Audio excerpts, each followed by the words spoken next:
त्यानंतर होईलच प्रेम या मालिकेच्या आजच्या भागामध्ये प्रेक्षकांना आपल्याला पाहायला मिळालं, पार्थ काव्यावरती रागावलेला असतो. कारण काव्या अभ्यास सोडून किचनमध्ये जाऊन काम करत असते. पार्थ तिला हाताला धरून रूममध्ये घेऊन येतो आणि म्हणतो, लग्नानंतर प्रेम नाही झालं तर चालेल, परंतु लग्नानंतर तुम्ही आयच झालेलं मला पाहायचं आहे. अभ्यास सोडून तुम्ही किचनमध्ये काम करताय. आता इतकं यांचं बोलणं सुरू असतं तेव्हा जिवा येतो आणि जेव्हा म्हणतो, मला माफ करा, मी चुकीच्या वेळी आलो का? तर पार्थ म्हणतो, अरे नाही रे, ये तू.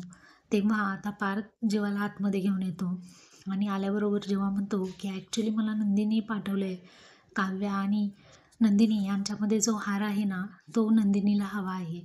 असं म्हटल्यानंतर काव्या आता जेवाकडे पाहते आणि पार्थ हा काव्याकडे पाहू लागते.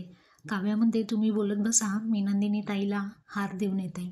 आता अशा पद्धतीने काव्या वॉर्डरोबमध्ये असणारा जो काही हार असतो तो घेऊन नंदिनीला देण्यासाठी निघू लागते.